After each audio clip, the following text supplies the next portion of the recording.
जय यीशु, प्रभु की स्तुति हो। आप सभी का स्वागत है। आज हम मत्ती 8 1 से 17 को सुनेंगे और उस पर मनन करेंगे। उसने हमारी दुर्बलताओं और रोगों को अपने ऊपर ले लिया। इस वीडियो को आगे देखने से पहले मैं आपको प्रोत्साहित करता हूं कि आप अपनी व्यक्तिगत बाइबल से मत्ती 8 1 से 17 पढ़ें। इस वीडियो को देखना किसी भी प्रकार से बाइबल पढ़ने का विकल्प नहीं हो सकता। केवल परमेश्वर का वचन ही आपके जीवन को बदल सकता है। आज इस वीडियो में हम देखेंगे कोड़ी को शुद्ध करने का क्या महत्व है, रोमी शतपति से हम क्या सीख सकते हैं और उसने हमारी दुर्बलताओं और रोगों को अपने ऊपर ले लिया, इस वचन का क्या अर्थ है। यदि यह वीडियो आपको उपयोगी लगे तो कृपया इसे लाइक, शेयर और सब्सक्राइब करें। आप अपने विचार और प्रश्न भी कमेंट सेक्शन में लिख सकते हैं। मैं आपके हर कमेंट का उत्तर देने का पूरा प्रयास करूंगा। तो आइए वचन में आगे बढ़ते हैं। मत्ती अध्याय 8 पद संख्या 1 और 2 में इस प्रकार से लिखा है।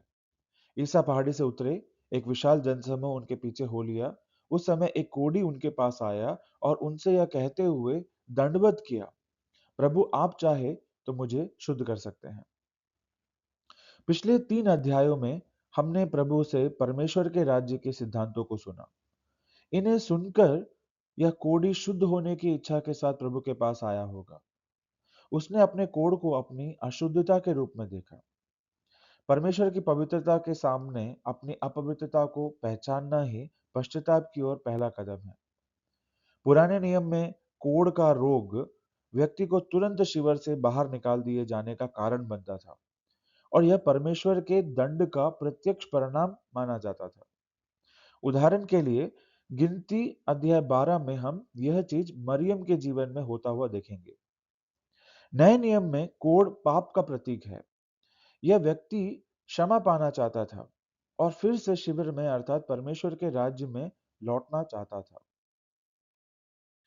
वचन क्या 3 और 4 में हम पढ़ते हैं, ईसा ने हाथ बढ़ाकर यह कहते हुए उसका स्पर्श किया, मैं यही चाहता हूं, शुद्ध हो जाओ। उसी क्षण उसका कोढ़ दूर हो गया। ईसा ने उससे कहा, सावधान, किसी से कुछ मत कहो, जाकर अपने को याजक को दिखाओ और मूसा द्वारा निर्धारित भेंट चढ़ाओ, जिससे तुम्हारा स्वास्थ्य लाभ प्रमाणित हो जाए। यीशु दुनिया को बचाने के लिए आए। हम मत्ती 9 12 और 13 में पढ़ते हैं कि वे पापियों को बुलाने आए। योहन 1:29 में लिखा है, यीशु ईश्वर के मेमने हैं जो संसार के पाप हर लेते हैं। केवल वे ही यह कर सकते हैं। उसे तुरंत चंगाई मिली। क्योंकि वह कोढ़ी था, इसलिए उसे इजरायलियों के शिविर से बाहर निकाल दिया गया था। यही कारण है कि यीशु उसे याजक यानी पुरोहित के पास जाने के लिए कहते हैं, जैसे कि लेवी अध्याय 14 में लिखा है, ताकि पुरोहित या याजक उसे चंगा होने की पुष्टि करे और उसे फिर से सभा में सम्मिलित होने की अनुमति दे। हम भी पापी थे, कोढ़ी थे। केवल यीशु के अनुग्रह से हमें क्षमा किया गया है, शुद्ध बनाया गया है और परमेश्वर के परिवार में वापस स्वीकार किया गया है। यूहन का पहला पत्र अध्याय 1 पद संख्या 7 में हम पढ़ते हैं, परंतु यदि हम ज्योति में चलते हैं जिस तरह वह स्वयं ज्योति में है, तो हम एक दूसरे के जीवन के सहभागी हैं और उसके पुत्र ईसा का रक्त हमें हर पाप से शुद्ध करता है। उसी अध्याय के अगले दो पद संख्या इस प्रकार से कहती हैं, यदि हम कहते हैं कि हम निष्पाप हैं, तो हम अपने आप को धोखा देते हैं और हम में सत्य नहीं है। यदि हम अपने पाप स्वीकार करते हैं, तो वह हमारे पाप क्षमा करेगा और हमें हर अधर्म से शुद्ध करेगा, क्योंकि वह विश्वसनीय तथा सत्य प्रतिज्ञ है। एफीसी 1:7 में भी हम यही पढ़ते हैं, जो अपने रक्त द्वारा हमें मुक्ति अर्थात अपराधों की क्षमा दिलाते हैं। यह ईश्वर की अपार कृपा का परिणाम है। आगे वचन के 5 और 7 में ईसा कफरनाहूम में प्रवेश कर ही रहे थे कि एक शतपति उनके पास आया और उसने उनसे यह निवेदन किया, प्रभु, मेरा नौकर घर में पड़ा हुआ है, उसे लकवा हो गया है और वह घोर पीड़ा सह रहा है। ईसा ने उसे कहा, मैं आकर उसे चंगा कर दूंगा।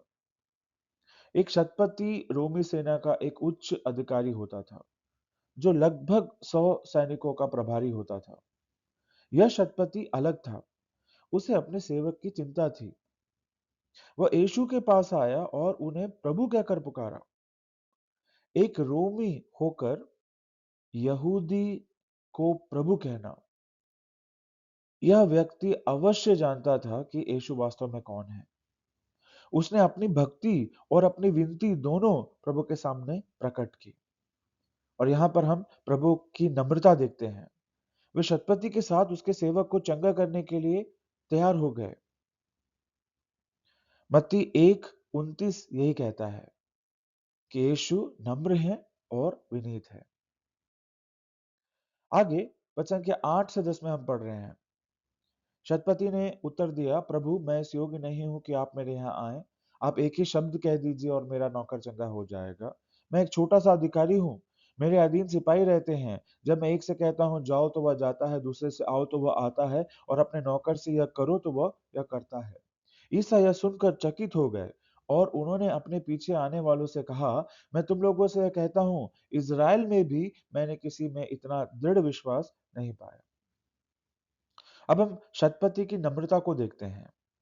वह जानता था कि वह योग्य नहीं है, ठीक उसी प्रकार जैसे वह कोढ़ी।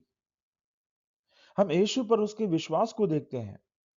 वह जानता था कि यीशु प्रभु हैं, परमेश्वर हैं। यीशु का अधिकार सबसे ऊंचा है, वही सर्वोच्च प्रभु है।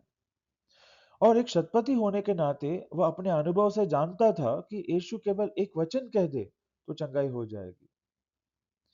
किसी गैर यहूदी व्यक्ति में इतना विश्वास बहुत ही दुर्लभ था, और इसी कारण से प्रभु चकित हो गए। वचन के 11 से 13 में हम पढ़ रहे हैं। मैं तुमसे कहता हूं, बहुत से लोग पूर्व और पश्चिम से आकर इब्राहिम, इसहाक और याकूब के साथ स्वर्ग राज्य में के भोज में सम्मिलित होंगे, परंतु राज्य की प्रजा को बाहर अंधकार में फेंक दिया जाएगा। वहां वे लोग रोएंगे और दांत पीसते रहेंगे। शतपति से ईसा ने कहा, जाइए, आपने आपने जैसा विश्वास किया वैसा ही हो जाए। और उस घड़ी उसका नौकर चंगा हो गया।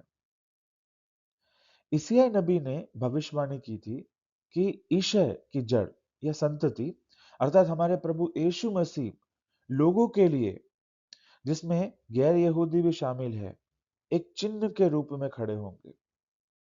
और वे यानी लोग, गैर यहूदी भी जिनमें शामिल हैं, वे उनकी खोज करते रहेंगे।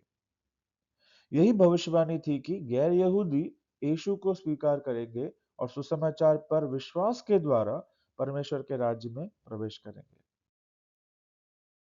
रोमी 1:16 यह कहता है, मुझे सुसमाचार से लज्जा नहीं, यह ईश्वर का सामर्थ्य है जो प्रत्येक विश्वासी के लिए, पहले यहूदी फिर यूनानी के लिए मुक्ति का स्रोत है। मत्ती 12:21 में भी हम यही पढ़ते हैं, इनके नाम पर गैर यहूदी भरोसा रखेंगे। प्रभु यीशु मसीह के नाम पे गैर यहूदी भरोसा रखेंगे। भविष्यवाणी इब्रानियों को लिखा हुआ पत्र अध्याय 11 पद संख्या 6 में लिखा है, विश्वास के अभाव में कोई ईश्वर का कृपा पात्र नहीं बन सकता।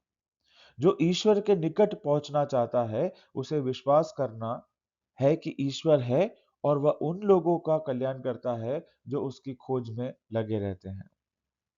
इब्रानी अध्याय 10 पद संख्या 38 में भी हम यही पढ़ते हैं, मेरा धार्मिक भक्त अपने विश्वास के कारण जीवन प्राप्त करेगा, किंतु यदि कोई पीछे हटेगा तो मैं उस पर प्रसन्न नहीं होऊंगा। विश्वास। आगे मत्ती के सुसमाचार में हम पढ़ते हैं, पेतरुस के घर पहुंचने पर ईसा को पता चला कि पेतरुस की सास बुखार में पड़ी हुई है। उन्होंने उसका हाथ स्पर्श किया और उसका बुखार जाता रहा, और वह उठकर उनकी सेवा सत्कार में लग गई। प्रभु यीशु की उपस्थिति उनके साथ परमेश्वर के राज्य को भी लाती है। परमेश्वर के राज्य में कोई बीमारी नहीं होती। जहां प्रभु यीशु मसीह हैं, वहीं पर उनका राज्य है, और उनके राज्य में किसी भी प्रकार की बीमारी नहीं होती। वचन के 16 और 17 में हम पढ़ते हैं, संध्या होने पर लोग बहुत से अबदूत ग्रस्तों को ईसा के पास ले आए। ईसा ने शब्द मात्र से अबदूतों को निकाला और सब रोगियों को चंगा किया। इस प्रकार नबी ईसायास का यह कथन पूरा हुआ, उसने हमारी दुर्बलताओं को दूर कर दिया और हमारे रोगों को अपने ऊपर ले लिया। ईसायाह 53:4 कहता है, परंतु वह हमारे ही रोगों को अपने ऊपर लेता था और हमारे ही दुखों से लदा हुआ था, और हम उसे दंडित, ईश्वर का मारा हुआ और तिरस्कृत समझते थे। जब हम प्रभु के क्रूस के सामने आते हैं, उनके सुसमाचार पर विश्वास करते हुए उन्हें अपना प्रभु और अपना मुक्तिदाता घोषित करते हैं, तब उस क्षण जो हमारा है, यानी हमारा सारा पाप, परमेश्वर से अगलाव, मृत्यु, बीमारी, दंड, श्राप, लज्जा, आत्मिक मृत्यु, अधिकार, हमारा सब कुछ उनका हो जाता है। और जो उनका है, उनकी क्षमा, जीवन, मेल मिलाप, धर्मी ठहराया जाना, आशीष, धार्मिकता, आत्मिक जीवन, मसीह का अधिकार, उनका सब हमारा हो जाता है। 1 पेतरुस 2:24 यह कहता है, वो अपने शरीर में हमारे पापों को क्रूस के काट पर ले गए, जिससे हम पाप के लिए मृत होकर धार्मिकता के लिए जीने लगे। आप उनके घावों द्वारा भले चंगे हो गए हैं। योहन 1:16 कहता है कि उनकी परिपूर्णता से हम सबों को अनुग्रह पर अनुग्रह मिला है। मत्ती 4:23 से 24 में हम पढ़ते हैं, ईसा उनके सभागृहों में शिक्षा देते, राज्य के सुसमाचार का प्रचार करते और लोगों की हर तरह की बीमारी और निर्बलता दूर करते हुए सारी गलीलिया में घूमते रहते थे। उनका नाम सारी सीरिया में फैल गया। लोग मिर्गी, लकवा आदि नाना प्रकार की बीमारियों और कष्टों से पीड़ित सब रोगियों को और अबदू दुर्वस्तों को ईसा के पास ले आते थे और वे उन्हें चंगा करते थे। और इसीलिए हम यही चीज निर्गमन ग्रंथ अध्याय 15 पद संख्या 26 में सुनते हैं, जब प्रभु कहता है, मैं वह प्रभु हूं जो तुम्हें स्वस्थ करता है। तो इस वीडियो में बस इतना ही। हम फिर मिलेंगे मत्ती के सुसमाचार पर आधारित एक और वीडियो में। तब तक के लिए प्रभु की स्तुति हो। जय यीशु।